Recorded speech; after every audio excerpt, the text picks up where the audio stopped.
Good morning. Thank you very much again to the organizers, and I have to thank the members of this section because it's always nice to feel around these companions who delve with these things related to Al-Andalus and Judaism and translations and all of these things. It has happened to me that these are just a few colleagues around in the medievalist circles. I will be brief, and I hope that this will be pretty much straightforward. Here, I'm just gonna.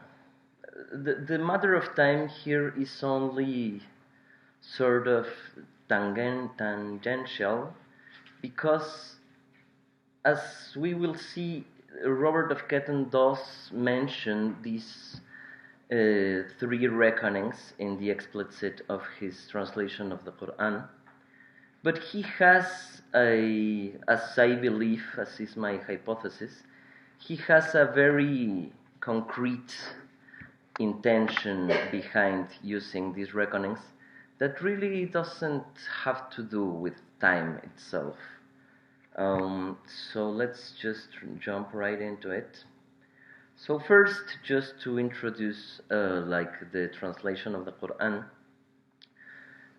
In the mid-12th century, Peter the Venerable, the abbot of Cluny, he traveled to the Iberian Peninsula to have a meeting with King Alfonso VII, because Cluny was giving for quite some time was receiving from the crown of Leon some patronage.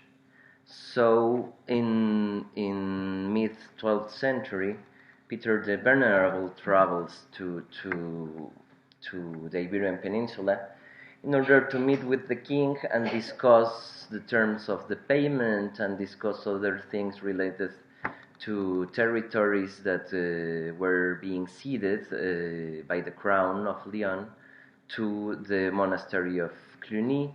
All of this in these quote-unquote efforts of Reconquista and the Christians trying to gain territory from the Muslims and trying to set up certain monasteries in the north. So he travels to the Iberian Peninsula, as you can see here, in early 1142, and as we now believe, by late 1142 as well, he goes back to Cluny. This has been a matter of some discussion, but that's for another day. By July the 29th, he meets with Alfonso VII at Salamanca, where he was battling the Muslims. And in around this period, he, as in the last point, he hires a group of translators to translate a group of Islamic texts from Arabic into Latin, which reveals some interest in anti-Islamic polemics by Peter the Venerable. He was interested in refuting other heresies. He has a very long work against the Jews, and he has another long work against the so-called Petrobrusianos. But again, that's another topic. So that's the thing. Like, he comes to the Iberian Peninsula, he orders these translations to be made. These are the translations that were made. At some point in one of his texts, he is very clear about what he wanted translated. He wanted, as I put here in the parenthesis, he wanted a piece of Islamic history. He wanted some sort of data regarding the biography of the Prophet Muhammad. He wanted also some information regarding the teachings of the Prophet Muhammad. Of course, he wanted a translation of the Quran, and he wanted also some sort of example of polemics and apologetics. So he has translated the so-called Apologia al-Kindi. which is basically are two letters. One letter from a Muslim to a Christian, trying to present the tenets of Islam, and then the Christian answers to the Muslim. And well, the idea is that Christians will have some sort of idea of how to debate with Muslims. So here is the explicit of the translation. This manuscript, the 1162 of the Bibliothèque de l'Arsenal, it's the earliest exemplar we have of the so-called Corpus Islamo-Latinum.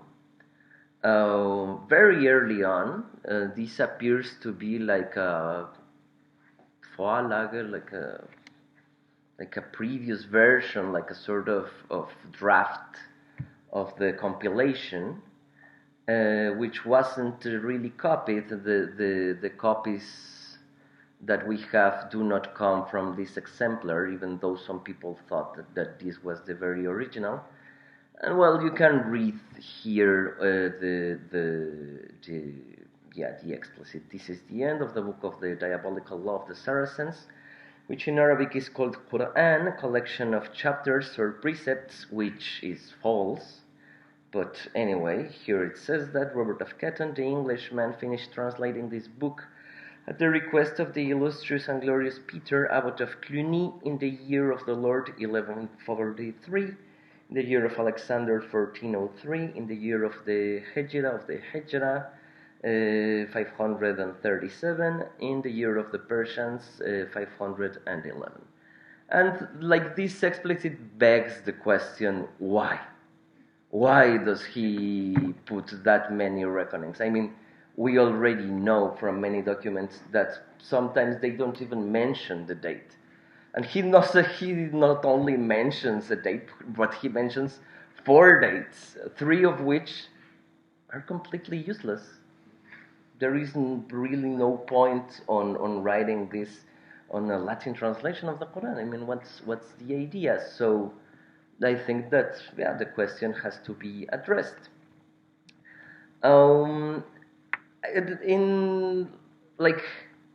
Now my question is, what was easy to get? Like for him, it was very easy, of course, to put the Annus Domini. So there is no question about that. Where did he get the number of the year of the Hijra? It was also very possible. Like there is this idea, we have to explore it a lot more, but at least Peter the Venerable at some point says that Robert of Ketton and his colleagues, they had the help of some Mohammed, which probably didn't exist, because, I mean, come on.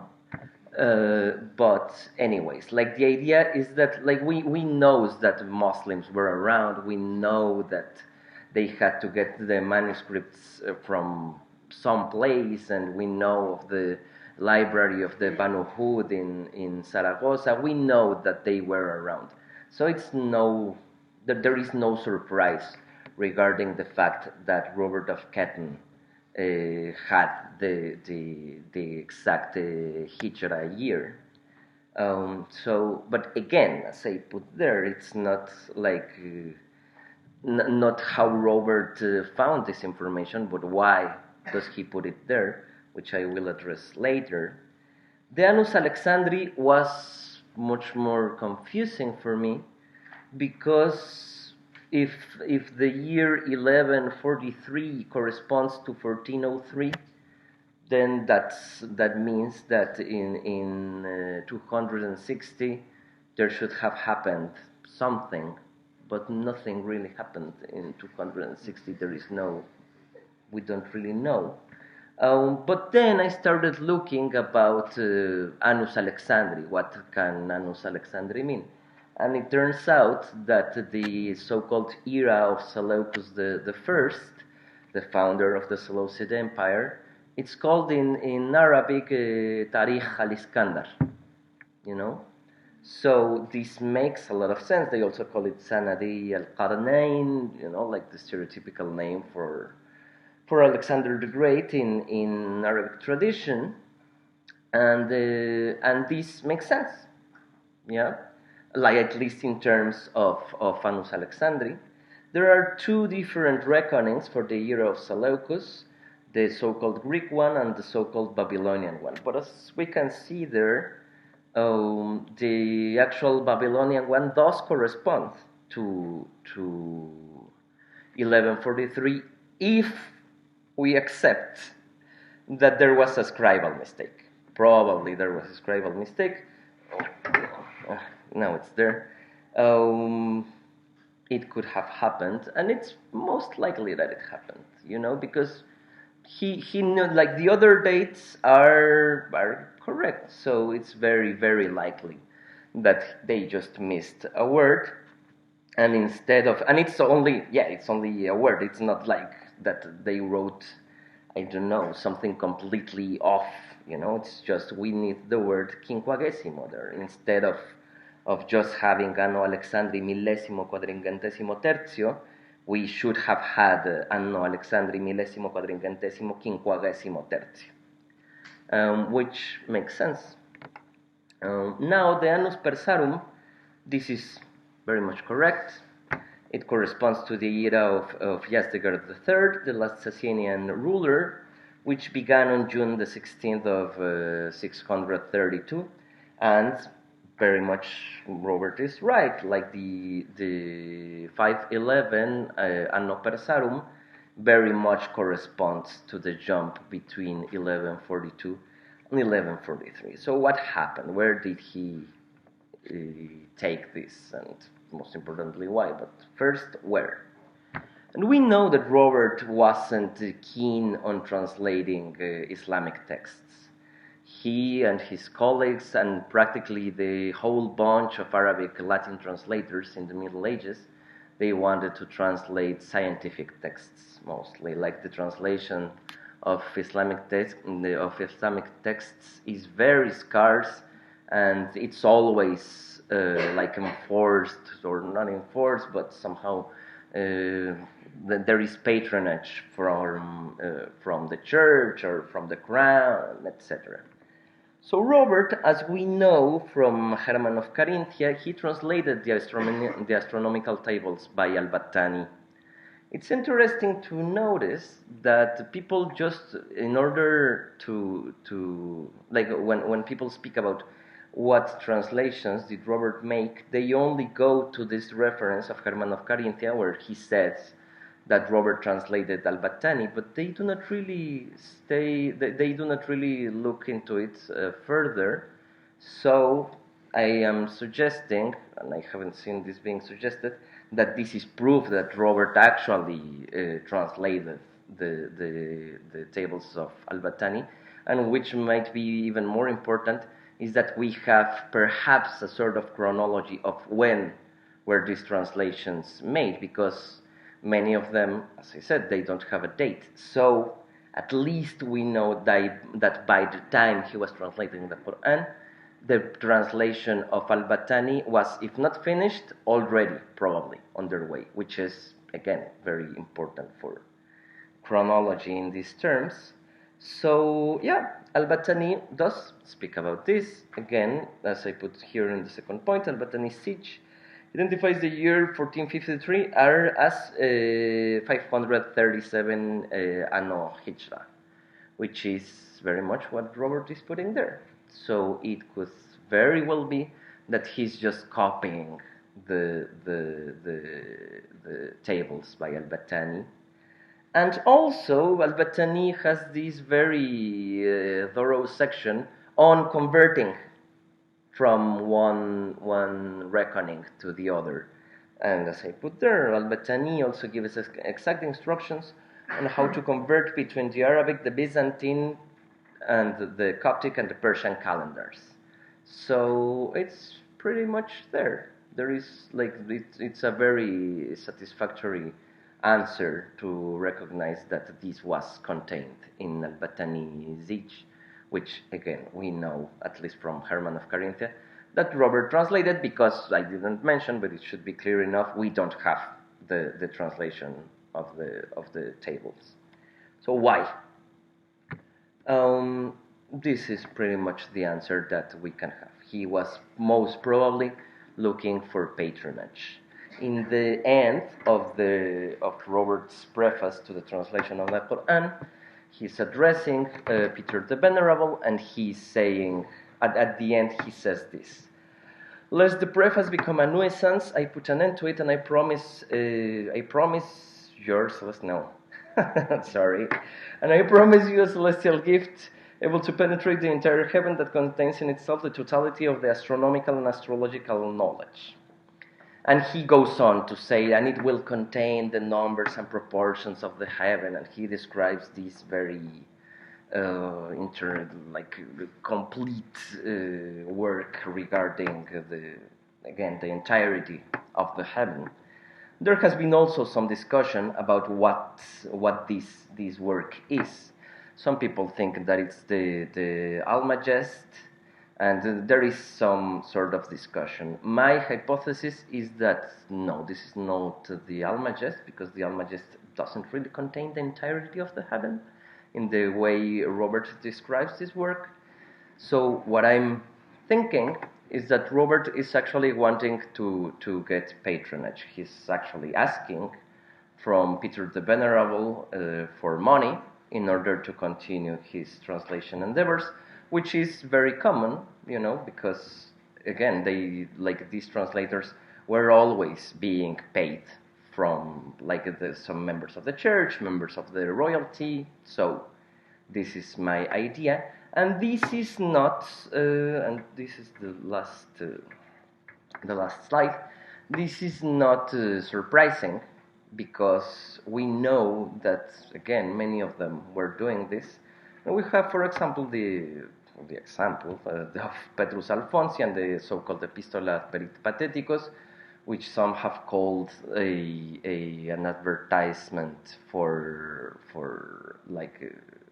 Petrus Alfonsi is telling to the so-called Peripateticos of France, "You know nothing about astronomy, so I will go and teach you." And he sort of puts there his services in order for them to hire him and bring him and let him teach.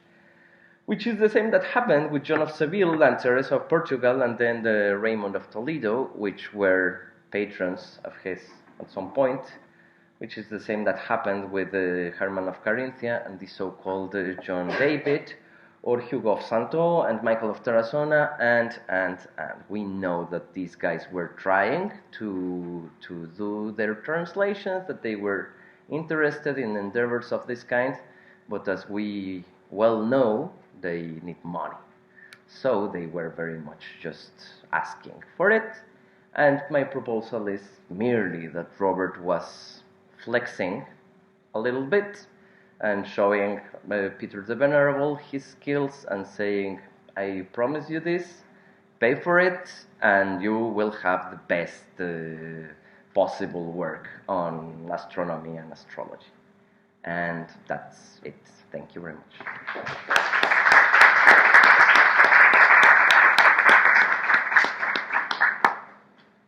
Thank you very much.